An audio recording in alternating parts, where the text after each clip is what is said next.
Chapter 37. Your favourite fruit? I hope you didn't say grapes, or apples, or figs. Poor Nanette. I wonder what went through her mind when she realised that a 5-second timer underwater still lasted exactly 5 seconds. As the device exploded, I imagine she bubbled out one last vile curse like, "Oh gosh darn it." I might have felt sorry for her had she not been planning to kill me. The cave shook. Chunks of wet stalactite dropped into the lake and wanged against the hulls of the barges. A burst of air erupted from the middle of the lake, upheaving the dock and filling the cavern with the scent of tangerine lipstick. The trooper and the ranger frowned at me. "You blew up Nanette. That was not polite." "Hold on," I yelped. "She's probably still swimming back. It's a long tunnel." This bought me another 3 or 4 seconds, during which a clever escape plan still did not present itself. At the very least, I hoped Nanette's death had not been in vain. I hoped the explosion had destroyed the cave of the oracle as Trophonius wished, but I could not be certain. Meg was still only half conscious, muttering and shivering. I had to get her back to the way station and set her on the throne of memory quickly, but 2 bleme still stood in my way. My hands were too numb to be any good with a bow or ukulele. I wished I had some other weapon, even a magical Brazilian handkerchief that I could wave in my enemies' faces. Oh, if only a surge of divine strength would course through my body. At last the ranger sighed. "All right, Apollo, would you prefer we stomp or dismember you first? It's only right you get to choose."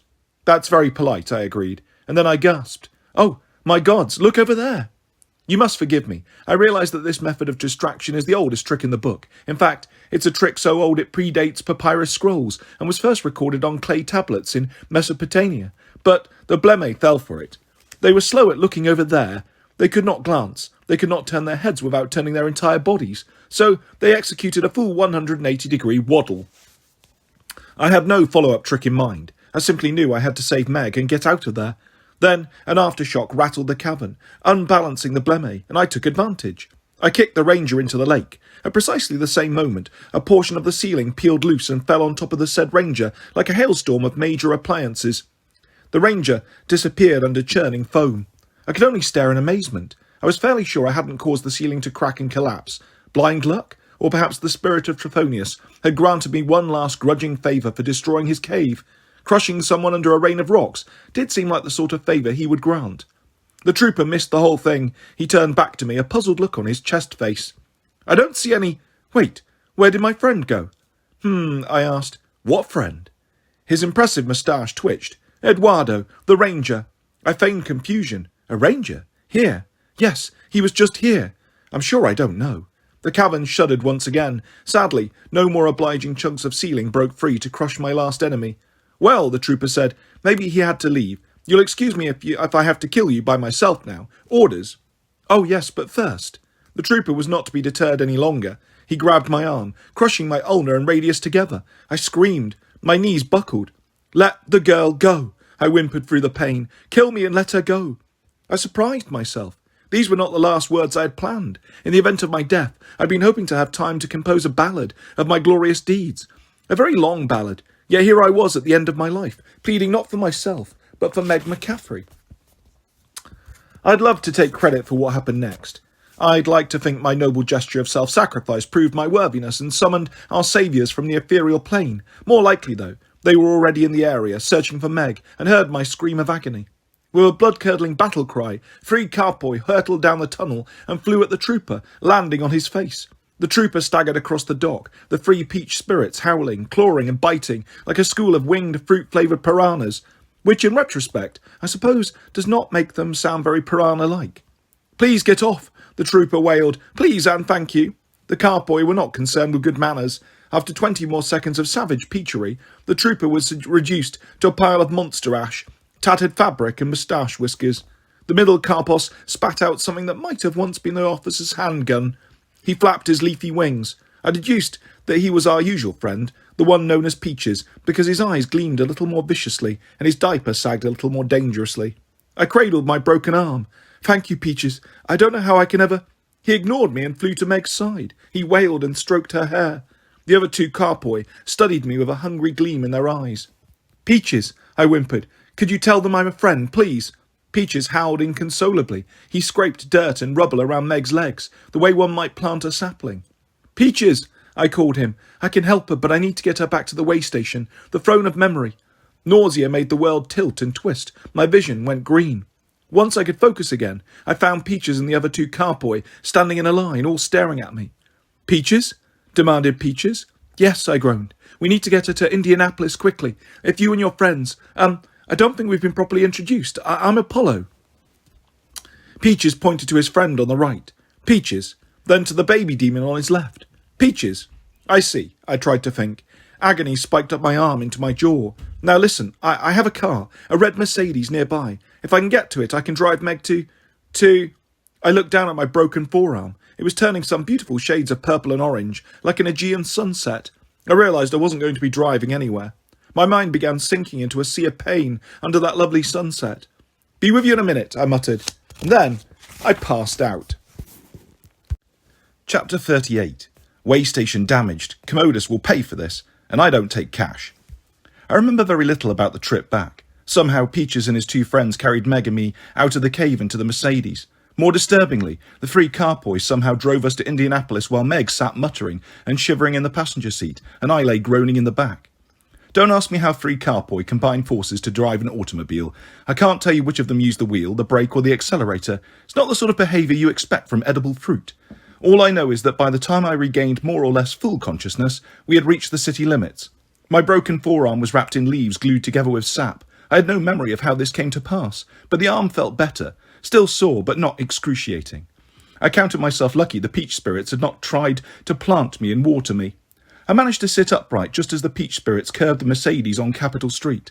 Ahead of us, police cars blocked the road. Large red signs announced gas leak emergency. Thank you for your patience. A gas leak. Leo Valdez had been right again. Assuming he was still alive, he'd be insufferable about this for weeks. A few blocks beyond the barricades, a column of black smoke rose from the approximate location of the way station. My heart fractured more painfully than my arm.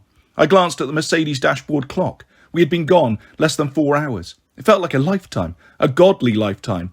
I scanned the sky. I saw no reassuring bronze dragon flying overhead, no helpful griffins defending their nest. If the way station had fallen... No, I had to think positive. I wouldn't let my fears attract any more prophetic bee swarms today. Peaches, I said, I need you. I turned my gaze forward and nearly jumped through the car ceiling. Peaches and his two friends were staring at me, their chins in a line atop the back of the driver's seat like see no evil, peel no evil and eat no evil. Ah, yes, hi, I said. Please, I need you to stay with Meg. Protect her at all costs. Peaches Prime bared his razor-sharp teeth and snarled, Peaches. I took this as agreement. I have to check on my friends at the way station, I said. If I don't come back. The words stuck in my throat. Then you'll have to search for the throne of memory. Getting Meg into that chair is the only way to heal her mind. I stared at the 3 pairs of glowing green eyes. I couldn't tell if the carpoi understood what I was saying, and I didn't know how they could possibly follow my instructions. If the battle was over and the throne of memory had been taken or destroyed. No, that was bee pollen thinking. Just take care of her, I pleaded. I stepped out of the car and valiantly threw up on the sidewalk. Pink emojis danced across my eyes. I hobbled down the street, my arm covered in sap and leaves, my damp clothes smelling of bat guano and snake excrement. It was not my most glorious charge into battle. No one stopped me at the barricades. The officers on duty, regular mortals I guessed, looked more interested in their smartphone screens than in the smoke rising behind them. Perhaps the mist concealed the true situation. Perhaps they figured if a ragged street person wanted to stumble towards gas leak emergency, they weren't going to stop him. Or perhaps they were engrossed in an epic Pokemon Go gym battle. A black block inside the cordoned-off zone, I saw the first burned bulldozer. I suspected he had driven over a landmine specially modified by Leo Valdez, since along with being half demolished and in flames, it was also splattered with smiley face stickers and gobs of whipped cream. I hobbled faster. I spotted more disabled bulldozers, scattered rubble, totaled cars and piles of monster dust, but no bodies. That raised my spirits a little. Just around the corner from the Union Station roundabout, I heard clanging swords ahead, then a gunshot and something that sounded like thunder. I had never been so happy to hear a battle in progress. It meant not everyone was dead. I ran, my weary legs screaming in protest. Every time any shoes hit the ground, a jarring pain shot up my forearm. I turned the corner and found myself in combat. Charging towards me with murder in his eyes was a demigod warrior, some teenage boy I'd never seen, wearing Roman-style armour over his street clothes. Fortunately, he'd already been badly beaten up. His eyes were almost swollen shut. His bronze chest plate was dented like a metal roof after a hailstorm. He could barely hold his sword. I wasn't in much better shape, but I was running on anger and desperation. I managed to unsling my ukulele and slam the demigod in the face. He crumpled at my feet. I was feeling pretty proud of my heroic act until I looked up. In the middle of the roundabout, on top of the fountain and surrounded by cyclopses, my favourite graduate accounting student, Ulajimi, stood like an ancient war god, swinging a bronze weapon that resembled a double-wide hockey stick. Each sweep sent crackling tendrils of electricity through his enemies. Every hit disintegrated a cyclops. I liked Jamie even more now. I'd never had much affection for cyclopses. Still, something was strange about his use of lightning. I could always recognise the power of Zeus in action. I'd been zapped by the bolts often enough. Jamie's electricity was different, a more humid scent of ozone, a darker red hue to the flashes. I wished I could ask him about that, but he looked a little busy. Smaller fights raged here and there across the roundabout. The way station's defenders appeared to have the upper hand. Hunter Kowalski leapt from foe to foe, shooting down bleme, wolf-headed warriors and wild centaurs with ease. She had an uncanny ability to fire on the move, avoid counter-strikes and target her victims' kneecaps. As an archer, I was impressed. If I'd still had my godly powers, I would have blessed her with fabulous prizes like a magic quiver and possibly a signed copy of my greatest hits anthology on classic vinyl. In the hotel drive-thru, Sarah the Dracane sat propped against a mailbox. Her snake tail legs curled around her, her neck swollen to the size of a basketball. I ran to her aid, afraid she might be wounded. Then I realised the lump in her throat was in the shape of a Gallic war helmet. Her chest and belly were also quite bloated. She smiled at me lazily. "Sup?" "Sarah," I said, "did you swallow a Germanus whole?" "No," she belched. The smell was definitely barbarian with a hint of clove. "Well, perhaps." "Where are the others?" I ducked as a silver arrow flew over my head, shattering the windshield of a nearby Subaru. "Where's Commodus?" Sarah pointed towards the way station. "In there, I think. He killed a path into the building." She didn't sound too concerned about this, probably because she was sated and sleepy. The pillar of dark smoke I'd noticed earlier was pouring from a hole in the roof of the way station. Even more distressing, lying across the green shingles like an insect part stuck on flypaper, was the detached bronze wing of a dragon. Rage boiled inside me. Whether the Sun Chariot or Festus or a school bus, no one messes with my ride. The main doors of the Union Station building had been blown wide open. I charged inside past piles of monster dust and bricks, burning pieces of furniture and a centaur hanging upside down, kicking and whinnying in a net trap. In one stairwell, a wounded hunter of Artemis groaned in pain as a comrade bound her bleeding leg. A few feet further on, a demigod I didn't recognise lay unmoving on the floor. I knelt next to him, a boy of about 16, my mortal age. I felt no pulse. I didn't know whose side he had fought on. But that didn't matter. Either way, his death was a terrible waste. I had begun to think that perhaps demigod lives were not as disposable as we gods like to believe. I ran through more corridors, trusting the way station to send me in the right direction. I burst into the library, where I had sat last night. The scene within hit me like the explosion from one of Britomatus's bouncing mines. Lining across the table was the body of a griffin. With a sob of horror, I rushed to her side. Heloise's left wing was folded across her body like a shroud. Her head lay bent at an unnatural angle. The floor around her was piled with broken weapons, dented armour, and monster dust. She had died fighting off a host of enemies. But she had died. My eyes burned. I cradled her head, breathing in the clean smell of hay and molting feathers. "Oh, Heloise, you saved me. Why couldn't I save you?" Where was her mate, Abelard? Was their egg safe? I wasn't sure which thought was more terrible, the whole family of Griffins dead, or the father and the Griffin chick forced to live with the devastating loss of Heloise. I kissed her beak. Proper grieving would have to wait. Other friends might still be in need of help. With newfound energy, I bounded up a staircase 2 steps at a time. I stormed through a set of doors into the main hall. The scene was eerily calm. Smoke flooded out of the gaping hole of the roof, billowing from the loft where a smouldering bulldozer chassis was, inexplicably lodged nose down.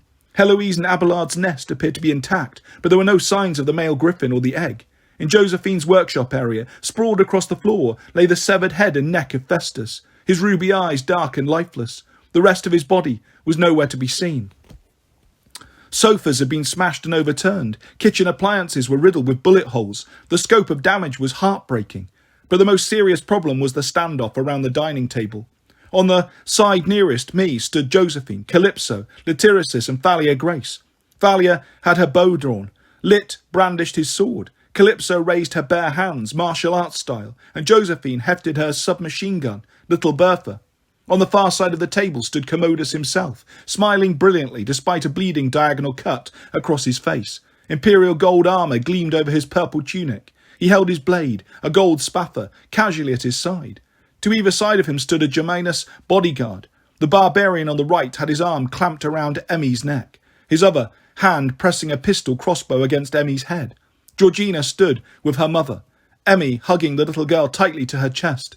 Alas, the little girl seemed to have fully recovered her wits, only to be faced with this fresh horror. To Commodus's left, a second Germanus held Leo Valdez in a similar hostage stance. I clenched my fists. "Villainy, Commodus! Let them go!" "Hello, Lester," Commodus beamed. "You're just in time for the fun." Chapter 39. During this standoff, no flash photography please. Oops, my bad. Ha ha. Thalia's fingers clenched her bowstring. A bead of sweat, silvery as moonwater, traced the side of her ear.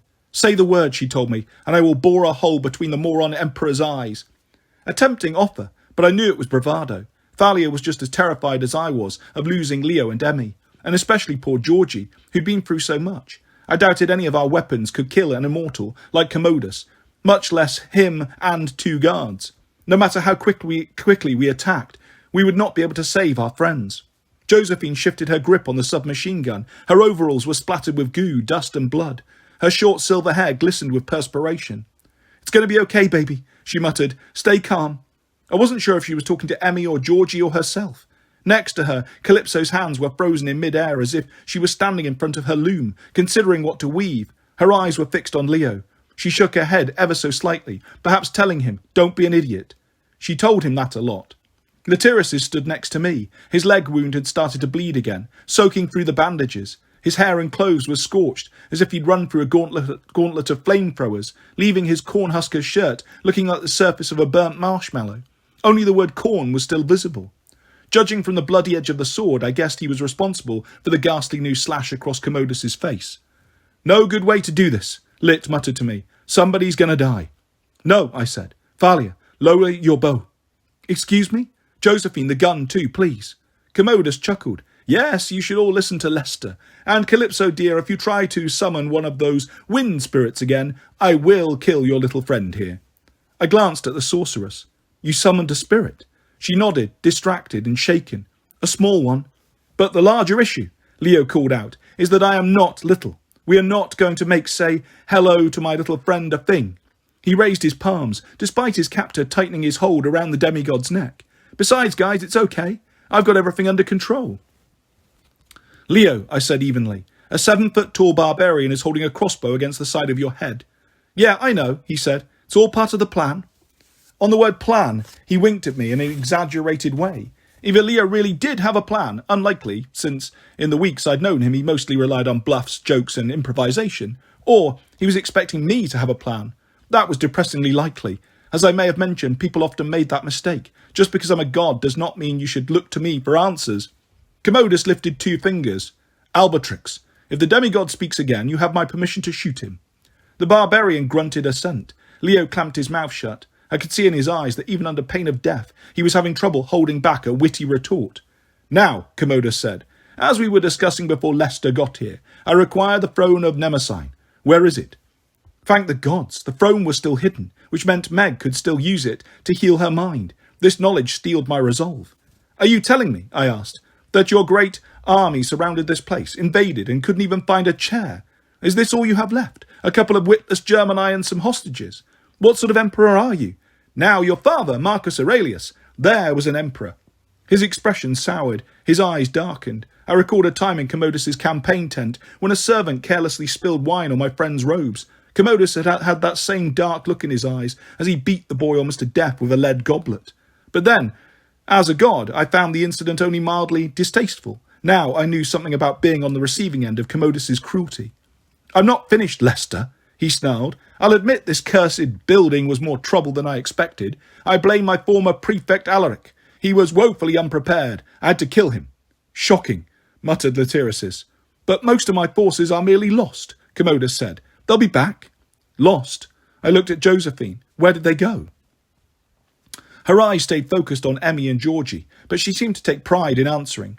From what the way station is telling me, she said, about half of his monstrous troops fell into a giant chute marked laundry.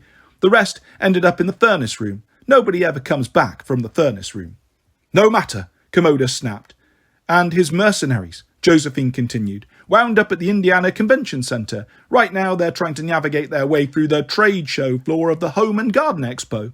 Soldiers are expendable, Commodus shrieked. Blood dripped down his new facial wound, speckling his armor and robes. Your friends here cannot be so easily replaced. Neither can the throne of memory. So let's make a deal.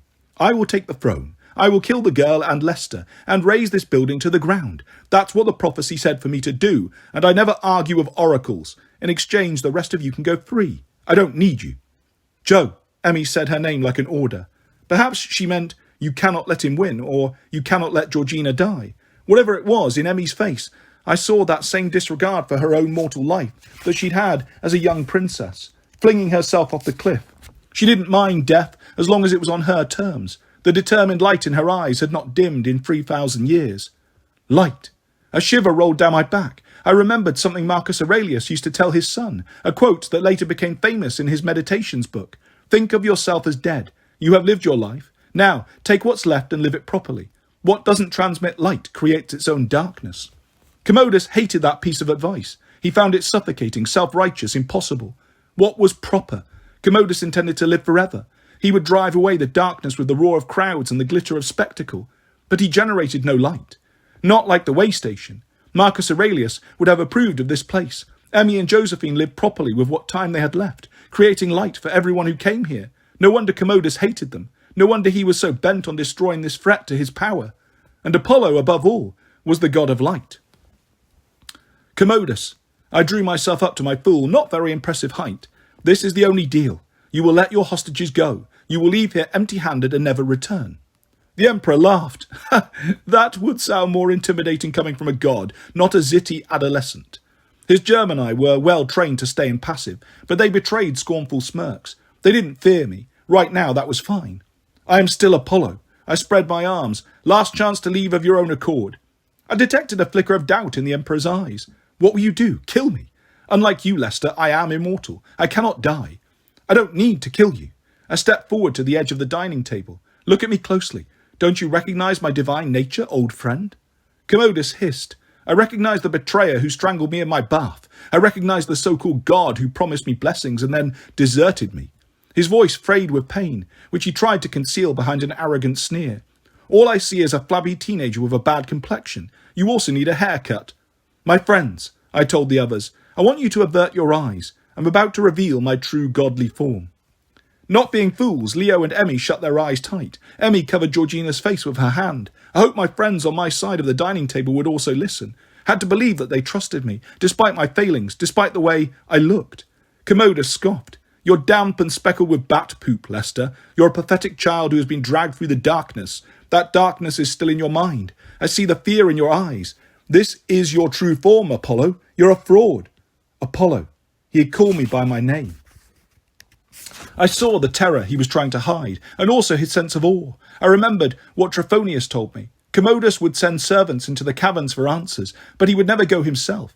As much as he needed the dark oracle, he feared what it might show him, which of his deepest fears that bee swarm might feed on. I had survived a journey he would never dare take. Behold, I said. Commodus and his men could have looked away. They didn't. In their pride and contempt, they accepted my challenge. My body superheated, every particle igniting in a chain reaction. Like the world's most powerful flashbulb, I blasted the room with radiance. I became pure light. It lasted only a millisecond. Then the screaming began. The Germani reeled backwards, their crossbows firing wildly. One bolt zipped past Leo's head and embedded itself in a sofa. The other bolt shattered against the floor, splinters skittering across the tiles. Melodramatic to the end, Commodus pressed his palms against his eye sockets and screamed, "My eyes!" My strength faded. I grabbed the table to keep from falling. It's safe, I told my friends. Leo broke from his captor. He lunged towards Emmy and Georgina, and the three of them scrambled away as Commodus and his men, now quite blind, stumbled and howled, steam pouring from their eye sockets. Where the captors and hostages had stood, silhouettes were burned across the tile floor. The details on the brick walls now seemed in super high definition. The nearest sofa covers, once dark red, were now pink. Commodus's purple robes had been bleached a weak shade of mauve. I turned to my friends. Their clothes had also lightened by several shades. The fronts of their hair had been frosted with highlights, but they had all wisely kept their eyes shut. Thalia studied me in amazement. What just happened? Why are you toasted? I looked down. True enough, my skin was now the colour of maple bark. My leaf and sap cast had burned away, leaving my arm fully healed. I thought I looked quite nice this way, though I hoped I could become a god again before I discovered what sort of horrible skin cancers I'd just given myself. Belatedly, I realised how much danger I'd been in. I had actually managed to reveal my true divine form. I had become pure light. Stupid Apollo. Amazing, wonderful, stupid Apollo. This mortal body was not meant for channeling such power. I was fortunate I hadn't burned up instantly like an antique flashbulb. Commodus wailed. He grabbed the nearest thing he could find, which happened to be one of his Gemini, and lifted the blind barbarian over his head. I will destroy you all! He threw his barbarian towards the sound of Thalia's voice. Since we could all see, we scattered easily and avoided becoming bowling pins. The Germanus hit the opposite wall with such force he broke into a starburst of yellow powder and left a beautiful abstract expressionist statement across the bricks. I do not need eyes to kill you. Commodus slashed upward with his sword, taking a chunk out of the dining table. Commodus, I warned, you will leave this city and never return. I will take more than your sight. He charged towards me. I sidestepped. Thalia let loose an arrow, but Commodus was moving too fast. The missile hit the second Germanus, who grunted in surprise, fell to his knees and crumbled to powder. Commodus tripped over a chair. He face-planted on the living room rug. Let me be clear, it's never okay to take delight in the struggles of someone who can't see, but in this rare instance I couldn't help myself. If anyone deserved to fall on his face, it was Emperor Commodus. You will leave, I told him again. You will not return. Your reign in Indianapolis is over. It's Commodianapolis. He struggled to his feet. His armour sported some new skid marks. The slash across his face was not getting any prettier. A little figurine made of pipe cleaners, maybe something Georgina had made, clung to the Emperor's shaggy beard like a mountain climber. You haven't won anything, Apollo, he growled. You have no idea what's being prepared for your friends in the east and the west. They will die, all of them. Leo Valdez sighed. All right, guys, this has been fun, but I'm going to melt his face now, okay? Wait, said Latyrisus. The swordsman advanced on his former master. Commodus, go while you still can. I made you, boy, said the Emperor. I saved you from obscurity. I was a second father to you. I gave you purpose. A second father even worse than the first, Lit said, and I've now found a purpose. Commodus charged, swinging his sword wildly. Lit parried. He stepped towards Josephine's workshop. Over here, new Hercules. Commodus took the bait, rushing towards Lit's voice. Lit ducked. He blade slapped the Emperor's butt. Wrong way, sire. The Emperor stumbled into Josephine's welding station, then backed into a circular saw, which, fortunately for him, was not running at the time. Latyrisus positioned himself at the base of the giant rose window. I realised his plan as he yelled, Over here, Commode! The Emperor howled and charged. Lit stepped out of the way. Commodus barreled straight towards the window. He might have been able to stop himself, but at the last second, Calypso flicked her hands. A gust of wind carried Commodus forward. The new Hercules, the god emperor of Rome, shattered the glass at 6 o'clock mark and tumbled into the void. Chapter 40. Shakespeare, don't bring that. Iambic pentameter? Up in my face, yo. We gathered at the window and peered down. The Emperor was nowhere to be seen. Some of our friends stood in the roundabout below, gazing up at us with confused expressions. A little warning, perhaps? Jamie called. He had run out of enemies to electrocute. He and Hunter Kowalski now stood unscathed in the middle of a mosaic of fallen glass shards. Where's Commodus? I asked. Hunter shrugged. We didn't see him. What do you mean? I demanded. He literally just flew out of this window. No, Leo corrected. He latiriously flew out of the window, am I right? Those were some sweet moves, man. Lit nodded. Thanks. The two bumped fists as if they hadn't spent the last few days talking about how much they wanted to kill each other. They would have made fine Olympian gods. Well, Thalia said, her new grey highlights from my solar blast, looking quite fetching. I guess we should do a sweep of the neighbourhood, if Commodus is still out there. She gazed down South Illinois Street. Wait, is that Meg? Rounding the corner were three carpoi, holding Meg McCaffrey aloft as if she were body surfing, or peach surfing. I almost jumped out of the window to get to her. Then I remembered I could not fly. The throne of memory, I told Emmy. We need it now. We met the carpoi in the building's front foyer. One of the Peacheses had retrieved the arrow of Dodona from under the Mercedes driver's seat and now carried it in his teeth like a pirate's accessory. He offered it to me. I wasn't sure whether to thank him or curse him, but I slipped the arrow back into my quiver for safekeeping. Josephine and Leo rushed in from a side room, carrying between them my old backpack, the throne of memory. They placed it in the centre of a still smouldering Persian rug. The Peach babies carefully lowered Meg into the seat. "Calypso," I said. "Notepad?" "Got it." She brandished her small legal pad and pencil. I decided she would make an excellent high school student after all. She actually came to class prepared. I knelt next to Meg. Her skin was too blue, her breath too ragged. I placed my hands on the sides of her face and checked her eyes. Her pupils were pinpoints. Her consciousness seemed to be withdrawing, getting smaller and smaller. "Stay with me, Meg," I pleaded. "You're among friends now. You're in the throne of Nemesis. Speak your prophecy." Meg lurched upright. Her hands gripped the sides of the chair as if a strong electric current had taken hold of her. We all backed away, forming a rough circle around her as dark smoke spewed from her mouth and encircled her legs. When she spoke, it was thankfully not in Trophonius's voice, just a deep, neutral monotone worthy of Delphi itself. "The words that memory wrought are set to fire. Ere new moon rises o'er the devil's mount, the changeling lord shall face a challenge dire, till bodies fill the Tiber beyond count." "Oh no," I muttered. "No, no, no, no." "What?" Leo demanded. I glanced at Calypso, who was scribbling furiously. "We're going to need a bigger notepad." "What do you mean?" Josephine asked. "Surely the prophecy's done." Meg gasped and continued. "Yet southward must the sun now trace its course, through mazes dark to lands of scorching death, to find the master of the swift white horse, and rest from the crossword speaker's breath."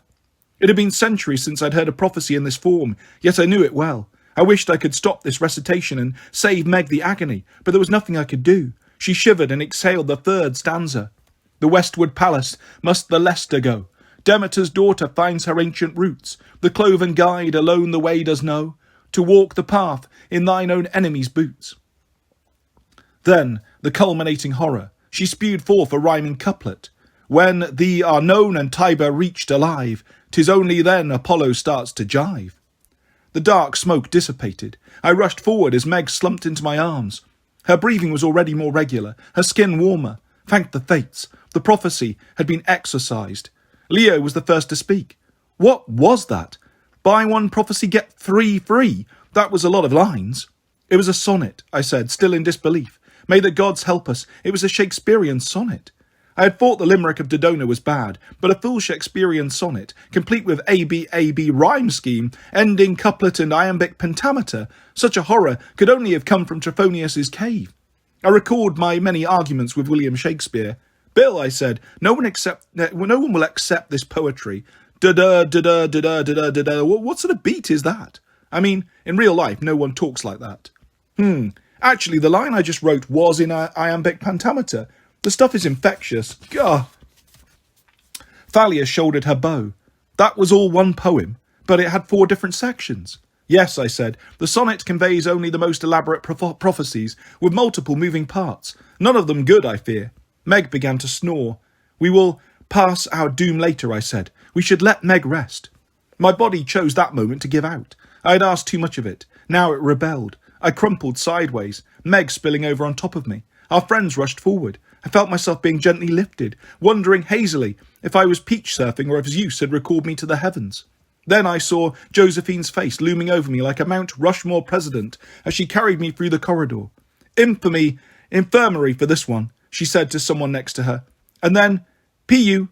He definitely needs a bath." Ugh. A few hours of dreamless sleep, followed by a bubble bath. It was not Mount Olympus, my friends, but it was close. By late afternoon I was freshly dressed in clothes that weren't freezing and did not smell of cave excrement. My belly was full of honey and just-baked bread. I roamed the way station, helping out where I could. It was good to stay busy. It kept me from thinking too much about the lines of the dark prophecy. Meg rested comfortably in a guest room, guarded vigilantly by Peaches, and other Peaches. The hunters of Artemis tended the wounded, who were so numerous the way station had to double the size of its infirmary. Outside, Livia the elephant helped with a clean-up, moving broken vehicles and wreckage from the roundabout. Leo and Josie spent the afternoon collecting pieces of Festus the dragon, who had been torn apart bare-handed. They told me by Commodus himself. Fortunately, Leo seemed to find this more of an annoyance than a tragedy. "Nah, man," he said when I offered my condolences. "I can put him back together easy enough. I redesigned him so he's like a Lego kit, built for quick assembly." He went back to helping Josephine, who was using a crane to extract Festus's left hind leg from the Union Station bell tower. Calypso, in a burst of aerial magic, summoned enough wind spirits to reassemble the glass shards of the rose window, then promptly collapsed from the effort. Sarah, Jamie and Thalia Grace swept the surrounding streets, looking for any sign of Commodus, but the Emperor had simply disappeared. I thought of how I'd saved Hemithia and Parthenos when they jumped off that cliff long ago, dissolving them into light. Could a quasi-deity such as Commodus do something like that to himself? Whatever the case, I had a suspicion that we hadn't seen the last of good old new Hercules. At sunset, I was asked to join a small family memorial for Heloise the Griffin. The entire population of the way station would have come to honour her sacrifice, but Emmy explained that a large crowd would upset Abelard even worse than he already was. While Hunter Kowalski sat on egg duty in the hen house, where Heloise's egg had been moved for safekeeping before the battle, I joined Emmy, Josephine, Georgie and Calypso on the roof. Abelard, the grieving widower, watched in silence as Calypso and I, honorary relatives since our rescue mission to the zoo, laid the body of Heloise gently across a fallow bed of soil in the garden. After death, griffins become surprisingly light. Their bodies desiccate when their spirits pass on, leaving only fur, feathers and hollow bones. We stepped back as Abelard prowled towards the body of his mate. He ruffled his wings, then gently buried his beak in Heloise's neck plumage one last time. He threw back his head and let out a piercing cry, a call that said, "I am here. Where are you?" Then he launched himself into the sky and disappeared in the low grey clouds. Heloise's body crumpled to dust. "We'll plant catnip in his bed." Emmy wiped a tear from her cheek. Heloise loved catnip. Calypso dried her eyes on her sleeve. "That sounds lovely. Where did Abelard go?" Josephine scanned the clouds. "He'll be back. He needs time. It'll be several more weeks before the egg hatches. We'll keep watch over it for him." The idea of father and egg, alone in the world, made me unspeakably sad, yet I knew they had the most loving extended family they could hope for here at the way station. During the brief ceremony, Georgina had been eyeing me warily, fiddling with something in her hands. A doll? I hadn't really been paying attention. Now Josephine patted her daughter's back. "It's all right, baby," Josephine assured her. "Go ahead." Georgina shuffled towards me. She was wearing a clean set of overalls, which looked much better on her than they did on Leo. Newly washed, her brown hair was fluffier, her face pinker. "My mum's told me you might be my dad," she murmured, not meeting my eyes. I gulped. Over the ages, I'd been through scenarios like this countless times, but as Lester Papadopoulos, I felt even more awkward than usual. I might be, Georgina. I don't know." "'Kay." She held up the thing she was holding, a figure made of pipe cleaners, and pressed it into my hands. "Made this for you. You can take it with you when you go away." I examined the doll. It wasn't much, a sort of gingerbread man silhouette of wire and rainbow fuzz, with a few beard whiskers stuck into the joints. Wait. Oh dear. This was the same little doll that had been smashed against Commodus's face. I supposed it must have fallen out when he charged towards the window. "Thank you," I said. "Georgina, if you ever need me, if you ever want to talk." "No, I'm good." She turned and ran back to Josephine's arms. Josephine kissed the top of her head. "You did fine, baby." They turned and headed for the stairs. Calypso smirked at me and then followed, leaving me alone with Emmy. For a few moments we stood together in silence at the garden bed. Emmy pulled her old silver hunter's coat around her. Heloise and Abelard were our best friends here when we took over the way station. "I'm so sorry." Her grey hair glinted like steel in the sunset. Her wrinkles looked deeper, her face more worn and weary. How much longer would she live in this mortal life? Another 20 years? The blink of an eye to an immortal. Yet I could no longer feel annoyed with her for giving up my gift of divinity. Artemis obviously had understood her choice. Artemis, who shunned all sorts of romantic love, saw that Emmy and Josephine deserved to grow old together. I had to accept that too. "You've built something good here, Hemithia," I said. "Commodus could not destroy it. You'll restore what you've lost. I envy you." She managed a faint smile. "I never thought I'd hear those words from you, Lord Apollo." Lord Apollo. The title did not fit me. It felt like a hat I'd worn centuries ago, something large and impractical and top-heavy like those Elizabethan chapeaux Bill Shakespeare used to hide his bald pate. "What of the dark prophecy?" Emmy asked. "Do you know what it means?" I watched a stray griffin feather tumble across the dirt. "Some, not all. Perhaps enough to make a plan." Emmy nodded. Then we'd best gather our friends. We can talk at dinner. Besides, she punched my arm gently. Those carrots aren't going to peel themselves. Chapter 41. Prophecies don't mix. With tofurkey and biscuits, just give me dessert. May the fates consign all root vegetables to the depths of Tartarus. That is all I will say on the matter. By dinner time, the main hall had been mostly put back together. Even Festus, amazingly, had been more or less reconstructed. He was now parked on the roof, enjoying a large tub of motor oil and Tabasco sauce. Leo looked pleased with his efforts, though he was still searching for a few last missing parts. He'd spent the afternoon walking around the way station shouting, "If anyone sees a bronze spleen about, yeah, big, please let me know." The hunters sat in groups around the hall, as was their habit. They had integrated the newcomers we'd freed from Commodus's cells. Fighting side by side had created bonds of friendship. Emmy presided at the head of the dining table. Georgina lay asleep in her lap, a stack of colouring books and markers in front of her. Thalia Grace sat at the other end, twirling her dagger on its point like a top. Josephine and Calypso were shoulder to shoulder, studying Calypso's notes and discussing various interpretations of the prophetic lines. I sat next to Meg. What else is new? She seemed fully recovered thanks to Emmy's healing. At my suggestion, Emmy had removed her enclosure of curative snakes from the infirmary while treating Meg. I feared if McCaffrey woke up and saw serpents, she might panic and turn them into chia pets. Her free peach spirit attendants had gone off for now to the extra-dimensional plane of fruit. My young friend's appetite was even more voracious than usual. She shovelled in her tofurkey and dressing, her movements as furtive as if she'd gone back to being a half-feral alley child. I kept my hands well away from her. At last, Josephine and Calypso looked up from the yellow legal pad. "Okay," Calypso let out a deep sigh. "We've interpreted some of those lines, but we need your help, Apollo. Maybe you could start by telling us what happened at the cave of Trophonius." I glanced at Meg. I was afraid if I recounted our horrible adventures, she might crawl under the table with her plate and snarl at us if we tried to get her out. She merely belched. "Don't remember much. Go ahead." I explained how I had collapsed the cave of the oracle at Trophonius's request. Josephine and Emmy did not look pleased, but they didn't yell or scream either. Josephine's submachine gun stayed safely in its gun cabinet in the kitchen. I could only hope my father's use would react as calmly when he learned I'd destroyed the oracle. Emmy scanned the main hall. "Now that I think of it, I haven't seen Agamethus since before the battle. Has anyone?" No one reported sighting a headless orange ghost. Emmy stroked her daughter's hair. "I don't mind the oracle being destroyed, but I worry about Georgie. She's always felt connected to that place. And Agamethus, she likes him a lot." I looked at the sleeping girl. I tried for the millionth time to see some resemblance to godly me, but it would have been easier to believe she was related to Lester Papadopoulos. "The last thing I want," I said, "is to cause more pain to Georgina. I think, though, the destruction of the cave was necessary, not just for us, but for her. It may free her to move forward." I remembered the dark crayon drawings on the girl's wall, made in the throes of her prophetic lunacy. I hoped, perhaps, that by sending me away from that ugly pipe cleaner man, Georgie was attempting to send away her entire experience. With a few cans of pastel paint, Josephine and Emmy could now give her a fresh canvas of bedroom walls. Emmy and Josephine exchanged a look. They seemed to come to a silent agreement. "All right then," Josephine said, "about the prophecy."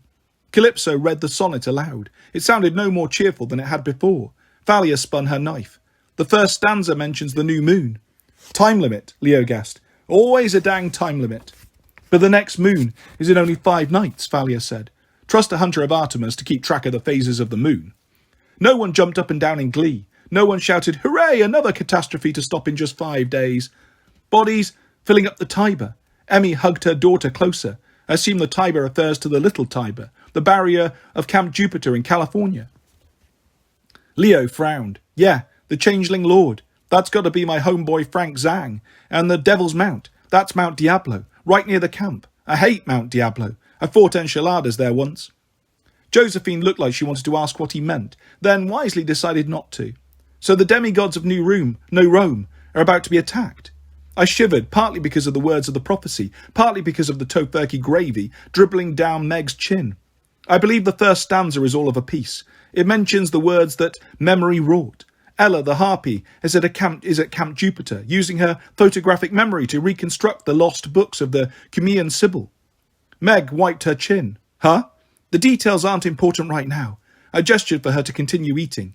"My guess is that the triumvirate means to eliminate the threat by burning down the camp. The words that memory wrought are set to fire." Calypso frowned. 5 days. How do we warn them in time? All our means of communication are down. I found this irritating in the extreme. As a god, I could have snapped my fingers and instantly sent a message across the world using the winds or dreams or a manifestation of my glorious self. Now we were crippled. The only gods who had shown me any sort of favour were Artemis and Britomartis. But I couldn't expect them to do more, not without them incurring punishment as bad as what Zeus had done to me. I wouldn't wish that even on Britomartis. As for mortal technology, it was useless to us. In our hands, phones malfunctioned and blew up. I mean, even more than they did for mortals. Computers melted down. I considered pulling a random mortal off the street and saying, "Hey, make a call for me."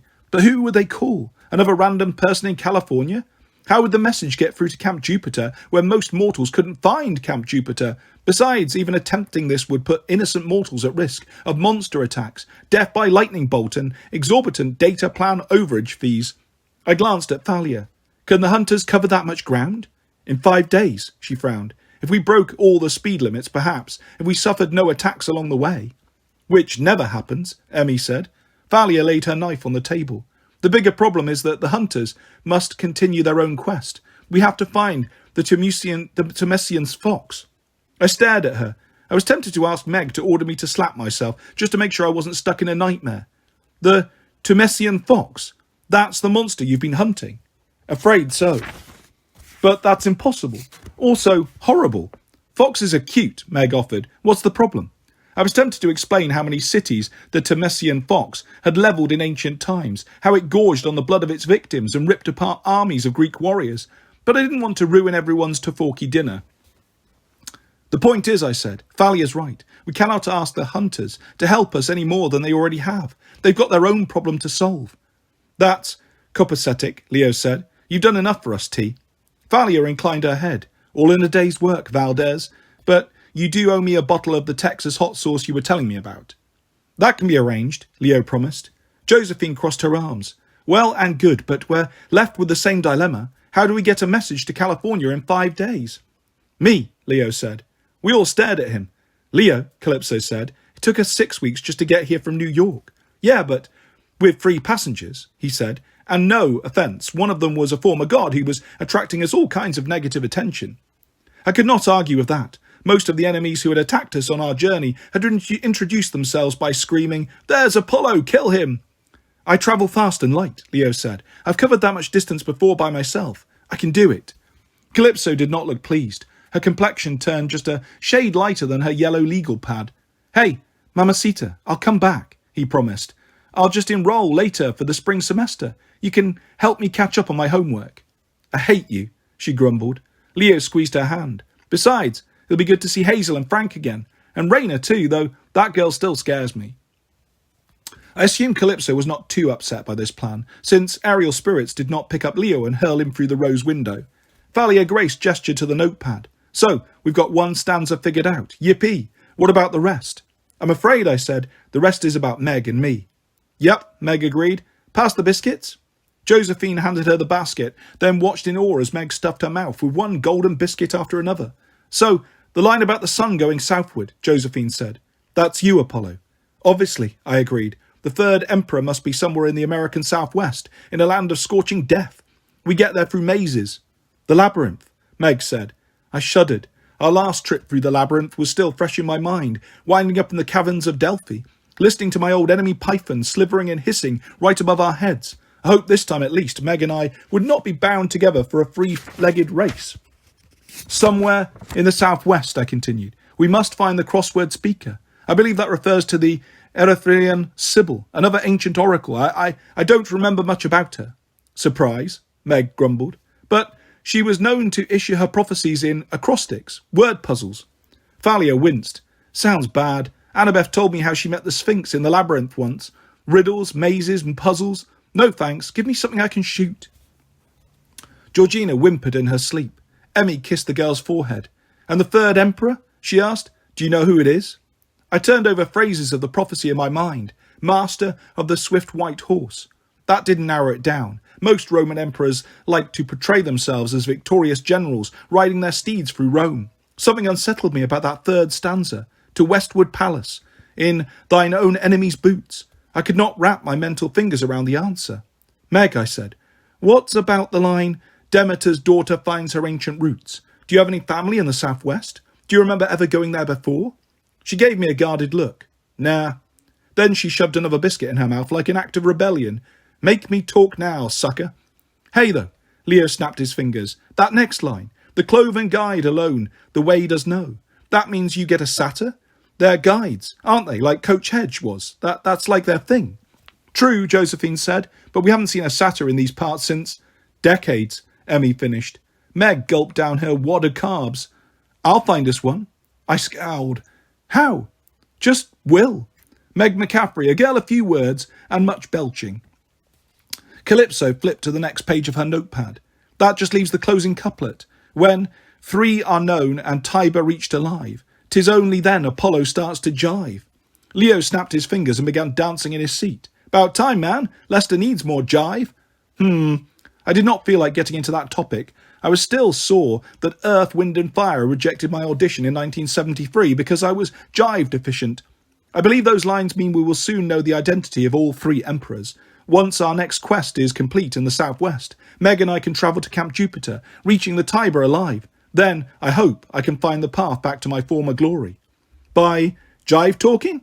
Leo sang. Shut up, I grumbled. No one offered any further interpretations of the sonnet. No one volunteered to take on my perilous quest duties for me. Well, Josephine patted the dining table. Who wants carrot cake with blowtorch meringue for dessert? The hunters of Artemis left that night at moonrise. As tired as I was, I felt the need to see them off. I found Thalia Grace in the roundabout, overseeing her hunters as they saddled a herd of liberated combat ostriches. You trust them to ride? I had thought only Meg McCaffrey was that crazy. Thalia arched her eyebrows. It's not their fault they were trained for combat. We'll ride them for a while, recondition them, then find a safe place to release them where they can live in peace. We're used to dealing with wild animals. Already the hunters had freed the ostriches from their helmets and razor wire. The steel fang implants had been removed from their beaks, making the birds look much more comfortable and slightly less murderous. Jamie moved among the herd, stroking their necks and speaking to them in soothing tones. He was immaculate in his brown suit, completely unscathed from the morning's battle. His strange bronze hockey stick weapon was nowhere to be seen, so the mysterious Ulujimi was a pit fighter, an accountant, a magical warrior, and an ostrich whisperer. Somehow I was not surprised. Is he going with you? I asked. Thalia laughed. No, just helping us get ready. Seems like a good guy, but I don't think he's hunter material. He's not even a Greek-Roman type, is he? I mean, he's not a legacy of you guys, the Olympians. No, I agreed. He is from a different tradition and parentage entirely. Thalia's short spiky hair rippled in the wind as if reacting to her uneasiness. You mean from other gods? Of course. He mentioned the Yoruba, though I admit I know very little about their ways. How is that possible? Other pantheons of gods side by side? I shrugged.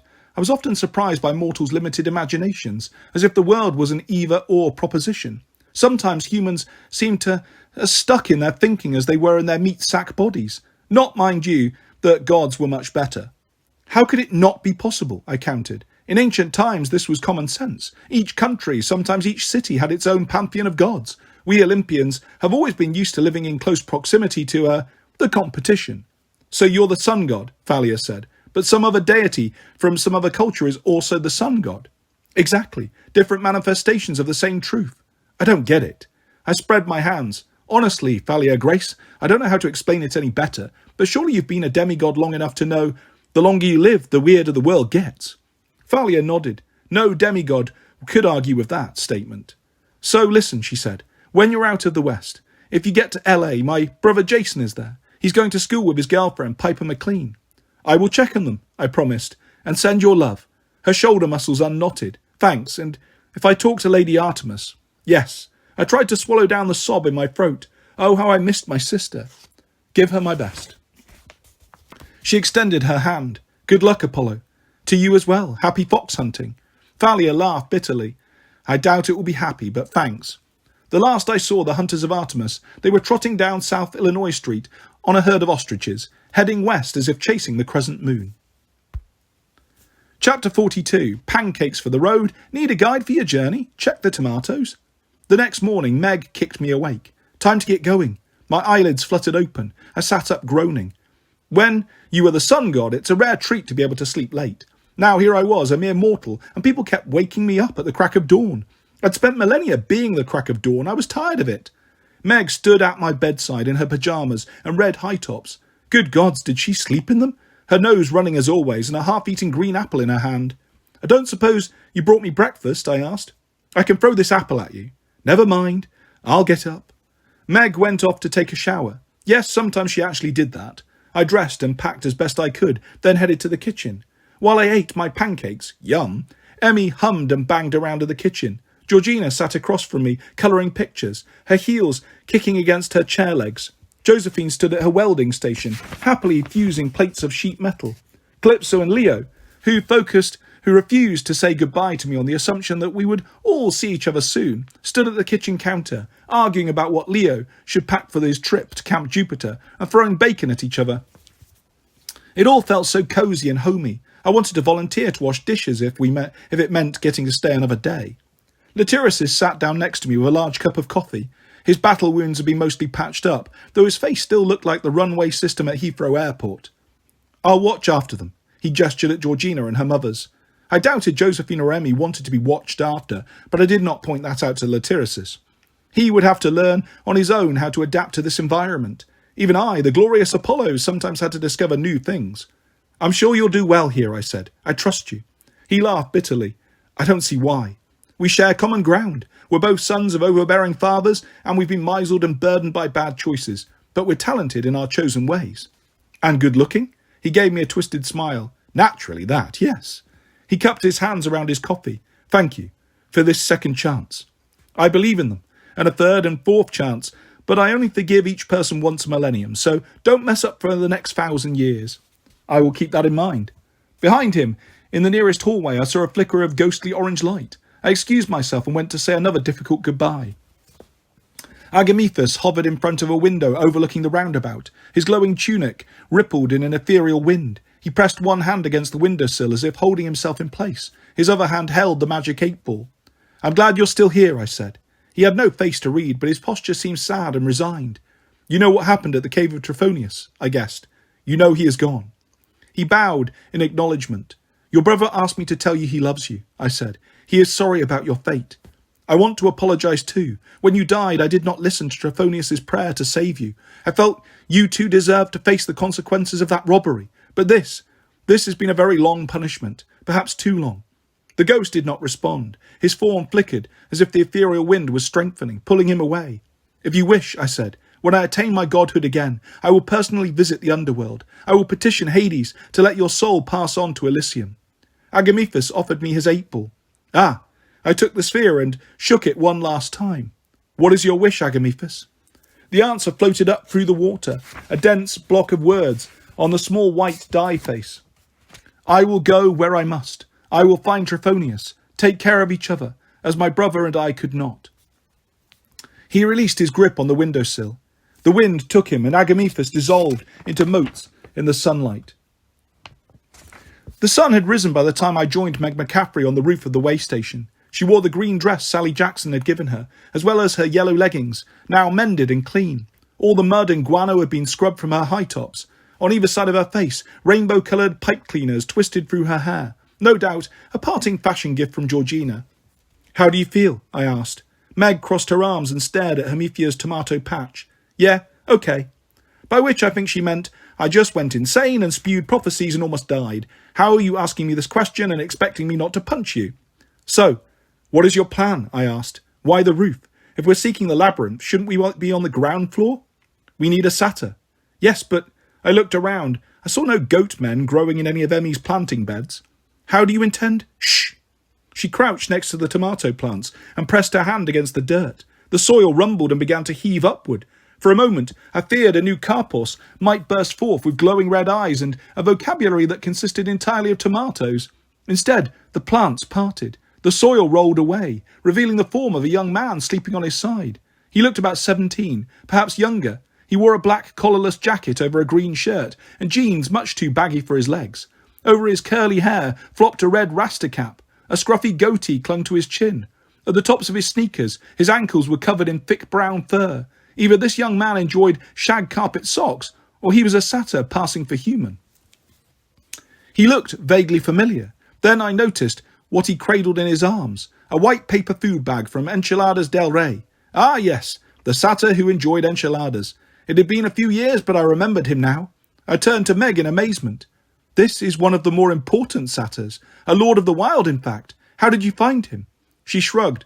I just searched for the right satyr. Guess that's him. The satyr woke with a start.